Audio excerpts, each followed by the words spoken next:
Morning students. In previous lecture we discussed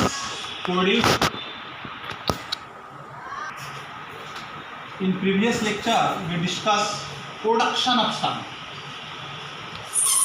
The main cause of sound production is known as vibration of object. फिर अब एक question arise होता है कि vibration क्या है। ये वाइब्रेशन क्या है? वाइब्रेशन का हिंदी होता है कंपन। वाइब्रेशन का हिंदी होता है कंपन। तो हम लोग ये कह सकते हैं the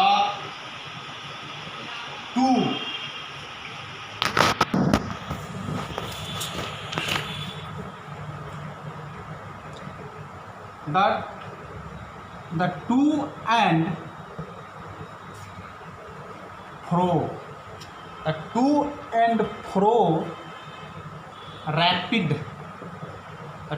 and fro rapid momentum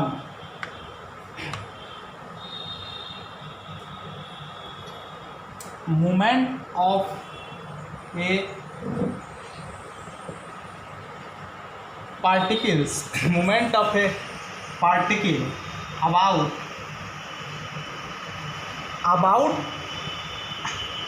its fixed point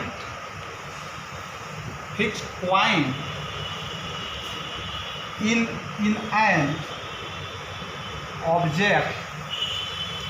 an object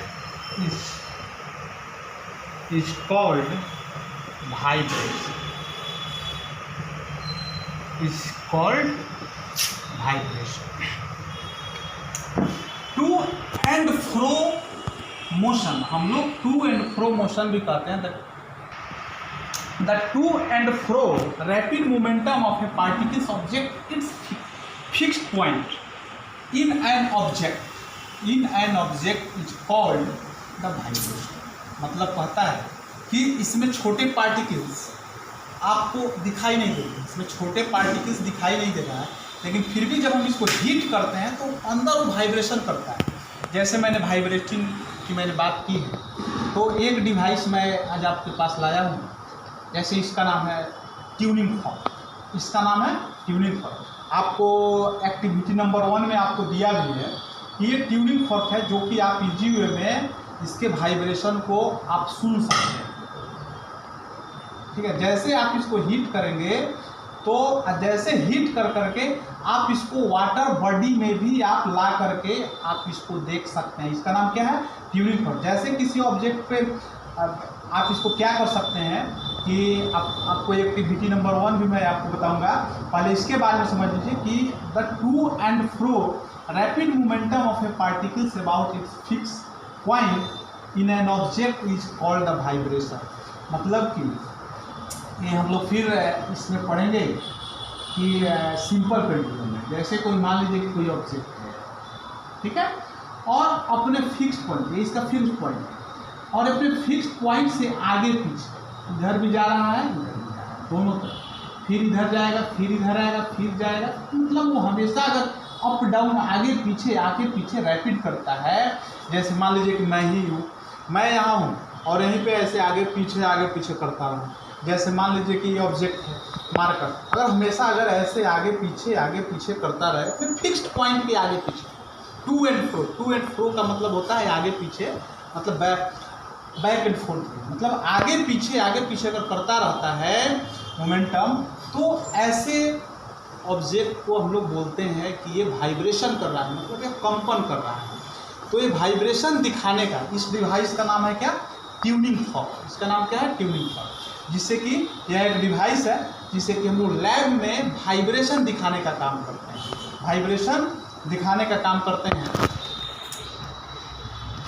जरा क्लोज ले आओ। तो जब हम गन से जब मेरा कॉइन होता है साउंड करके न सुनाई एक लगे लेब तो शायद हाँ तो निकल के लगे लेब। ठीक है,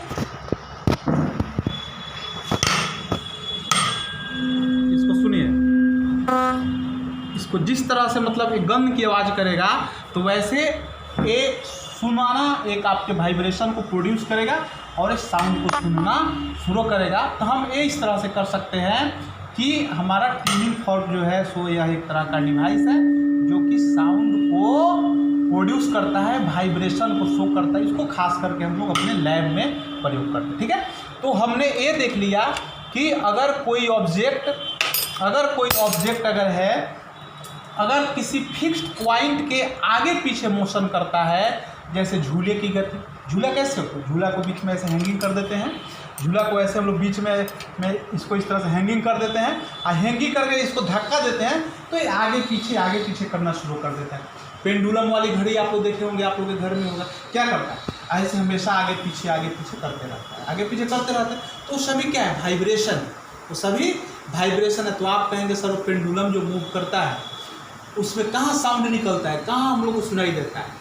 घर में जो हम लोग की घड़ी लगी होती है, पेंडुलम की जो उसमें जो लटकी होती है ऐसे आगे पीछे करते रहता है, कहाँ उसकी सुनाई देती है, कहाँ वो साउंड प्रोड्यूस करता है। तो साउंड सुनने के लिए भी इसकी फ्रीक्वेंसी की ज़रूरत है, जो आप लोग को नेक्स्ट लेक्चर में मैं बताऊंगा। तो उसकी फ्रीक्वेंसी कम होती है जिसके वजह से हमको सुनाई नहीं देते। ये हमारी दूसरी बात है। एक्टिविटी नंबर 1 जो है, जो मैंने आपको अभी बताया कि एक इसमें डिवाइस का प्रयोग किया गया, देखिएगा ट्यूनिंग फॉर्क है।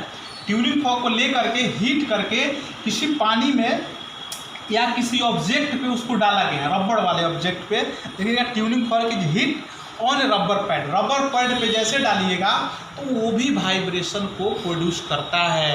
तो हम लोग ये कह सकते हैं the main cause of sound production is vibration. हम लोग चाहें तो इसको लिख सकते हैं कि vibration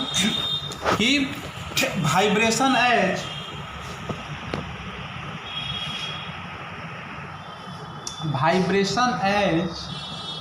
the basic cause of sound production. Vibration as the basic cause of sound production, यानी वाइब्रेशन जो है सो हमारा साउंड प्रोडक्शन का मेन कॉज है। If any object do not vibrate they can not sound produce. अगर कोई object अगर वाइब्रेशन नहीं कर रही है तो साउंड प्रोड्यूस नहीं कर सकता है। ठीक है, तो आज हमने देखा कि साउंड कैसे प्रोड्यूस होता है। इसी में हम लोग का नेक्स्ट पॉइंट है हम लोग का human beings, sound produced in human beings.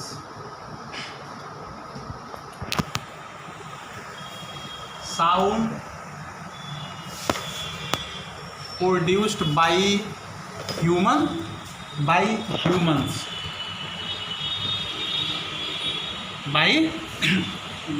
ठीक है, साउंड प्रोड्यूस्ड बाय ह्यूमंस, कि ह्यूमंस बींग्स कैसे साउंड को प्रोड्यूस करता है ये देखिए। ठीक है, तो आपके बुक में भी फिगर दिया हुआ है, ये वाला पार्ट है, ये वाला पार्ट सबके यहाँ पे सब किसी का पार्ट है। ठीक है, तो ये पार्ट जो हमारा होता है जिसको हम लोग वॉइस बॉक्स के नाम से जानते हैं, जो कहता है sound produced when the humans beings have a structure called the voice box. Humans का ये जो नेक वाला पार्ट होता है, गर्दन वाला पार्ट होता है, एक यहाँ पे वॉइस बॉक्स बना होता है इसी एरिया में, यही एरिया वॉइस बॉक्स। ठीक है, ये ऐसा तो एक्सपेरिमेंटली है नहीं कि मैं आपको इसको फाड़ के ऐसे दिखा सकता हूँ। ठीक है, ये बुक में आप जरा देखेंगे। ठीक है, तो ये एरिया जो हमारा होता है एक वॉइस बॉक्स, यानी एक बॉक्स तरह का है, इसीलिए इसको जो लैर्नेक्स के भी नाम से हम लोग इसको जानते हैं। In the neck region that help to produce sound when we talk. और यही जो कहा जाए कि ह्यूमंस बींग्स कैसे साउंड को प्रोड्यूस करता है, तो हम लोग सिंपली तरीके से उसको कह सकते हैं इन द नेक पर्सन या in the neck regions of a humans beings a structure like voice box they help to sound produce. मतलब कि ये जो वॉइस बॉक्स जो बना हुआ है यही साउंड प्रोड्यूस करने का हमारा काम करता है। It has two vocal cord, it it has 2 membrane tissue. इसमें कहता है इस वॉइस बॉक्स में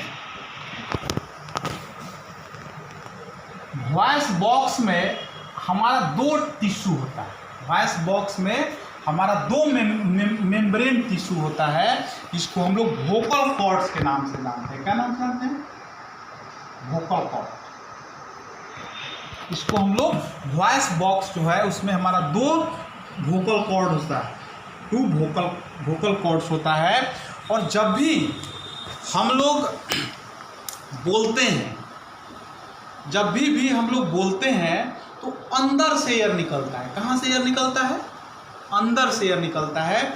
और जब भी हम लोग बोलते हैं तो एयर जो हम लोग ब्रीथिंग के माध्यम से जो लिए रहते हैं वो एयर बाहर की तरफ आता है और इस वोकल कॉर्ड पे हिट करता है। आप चाहें तो आप अपने बुक में भी आप अपने देख सकते हैं। ये जो दिया हुआ है, ये पार्ट जो देख रहे हैं, ये पार्ट जो दिया हुआ है, ये देख रहे हैं, ये एरिया जो हमारा होता है सेम इसी शेप में होता है, ब्रीथिंग ओपन पैसेज। जब हम लोग सांस लेते हैं तो ये खुला रहता है vocal cord. Vocal cords open during the breathing to allow air into the lungs. जैसे जब हम लोग ब्रीथिंग वाली काम करते हैं, मतलब सांस लेते हैं, तो वोकल कॉर्ड हमारा ओपन रहता है और वो एयर अंदर यानी लंग्स के पास तक पहुंच जाता है। Vocal cords close when speaking so that the air from the lungs press between them to the cause the vibration. यानी जैसे हम लोग बोलते हैं तो एयर किधर से आता है? हमारे लंग्स से ऊपर की तरफ आता है। और ये जो हमारा जो 2 टिश्यू मेम्ब्रेन जिसको हमने आपको वोकल कॉर्ड्स का नाम बताया, इस वोकल कॉर्ड पे वो आकर के हीट करता है। जैसे हीट करता है तो ये वाइब्रेट करना शुरू करता है और वाइब्रेट करना शुरू करता है तो ये साउंड प्रोड्यूस करना शुरू करता है। अब देखिए आपके बुक में भी लिखा हुआ है कि it has 2 membrane tissue called the vocal cords with a narrow slit between them to passage the air. इसे हमारी पतली एयर जाने के लिए एक एरिया होती है, इसको हम स्लिट एरिया बोलते हैं। The vocal cords are held together by the muscles that control the vibration of the cords. और ये जो है इसी बीच में हमारा वोकल कॉर्ड्स में हमारा मसल से हमारा वोकल कॉर्ड दोनों अटैच रहता है। व्हाइल टॉकिंग और making sound air enter the wind pipe. जैसे हम लोग बोलते हैं, टॉकिंग करते हैं, तो वह विंड पाइप जो है जिससे हम लोग सांस लेते हैं, इसे हम लोग विंड पाइप बोलते हैं, तो हमारा एयर इसमें इन करता है। The vibration of the vocal cord produce sound. और यही वाइब्रेशन करता है, वोकल कॉर्ड जो वाइब्रेशन करता है जिसके कारण से साउंड प्रोड्यूस होना शुरू करता है। If you keep your finger over the throat can you feel the vibration. यानी जब आप बात किसी से करते हैं तो आप इस पर, जैसे मान लीजिए कि आप किसी अपने दोस्त से बात भी कर रहे हैं, आप इस पर अपना हाथ भी रख करके उसको देखिए तो आप एक इस पर वाइब्रेशन अनुभव करेंगे। आप एक इस पर वाइब्रेशन अनुभव करेंगे और वही वाइब्रेशन जो है सो हमारे साउंड प्रोडक्शन का काम करता है। तो हम लोग कह सकते हैं the main cause of sound production in the human beings with the help of 2 vocal cord जो कि मेम्ब्रेन की तरह होता है। वेन वी ब्रीथिंग और talking to the vocal cords vibrates and produce the sound। जैसे हम लोग बोलते हैं तो ये साउंड देखिए हमारे वोकल कॉर्ड पे भी हमारा साउंड डिपेंड करता है। हमारे वोकल कॉर्ड्स पे हमारा साउंड डिपेंड करता है। वोकल कॉर्ड पे साइज पे भी साउंड डिपेंड करता है। अगर वोकल कॉर्ड्स का साउंड, अगर वोकल कॉर्ड का साइज अगर छोटा है तो वाइब्रेशन हमारी ज़्यादा हो। जैसे मैंने आपको ट्यूनिंग फॉर्क, एक ट्यूनिंग फॉर्क हमारी छोटी है और एक बड़ी है ना, तो इसका वाइब्रेशन भी अलग अलग है। इस पे देखिए, इस पे है 512 लिखा गया है, इस पे है 256 लिखा गया। मतलब ये जो है हमारा 512 टाइम वाइब्रेट कर सकता है और ये जो है हमारा 256 टाइम उतने ही समय में वाइब्रेशन कर सकता है। ठीक है, तो साइज पे भी हमारा वाइब्रेशन डिपेंड करता है। जो जितना ज़्यादा वाइब्रेशन करेगा उतना ही वह श्रील साउंड को प्रोड्यूस करेगा। श्रील मतलब बोलें तो पतली, मतलब मीठी साउंड, प्लीजेंट साउंड को हम लोग उसका मतलब है। तो वोकल कॉर्ड अगर जितनी साइज छोटी होती है, वोकल कॉर्ड का साइज अगर हमारा जितना छोटा हो उतना ही वो मीठा साउंड मतलब श्रिल साउंड को प्रोड्यूस करेगा। यही कारण है कि एक लेडीज और जेंट्स की आवाज़ में या बच्चे की आवाज़ में, जेंट्स का आवाज़ जो होता है सो मतलब कि उसका श्रिल साउंड नहीं होता है, फटा हुआ आवाज़ हम लोग उसको बोल सकते हैं। ठीक है, तो जैसे तो इसके वोकल कॉर्ड का साइज इसका बड़ा होता है।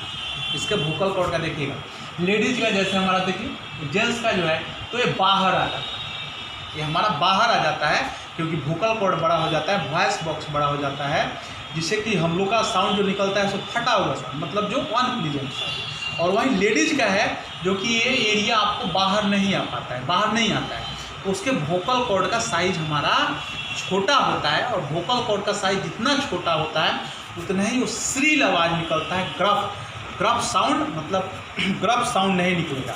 ठीक है, तो before the move of the describing the characteristic of sound, आगे आपको बुक में और चीज़ भी है जो कि मैं आपको पढ़ाऊँगा। ठीक है, तो हम लोग ये कह सकते हैं कि द ह्यूमन बींग्स में जो साउंड प्रोडक्शन का मेन कॉज है so the vibration of the vocal cord. तो हम लोग ये लिख सकते हैं production in the vibration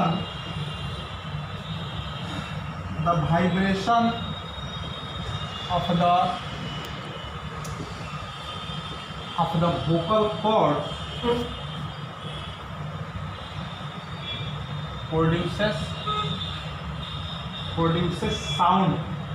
produces sound in human। यानी हम ये कह सकते हैं the vibration of the vocal chords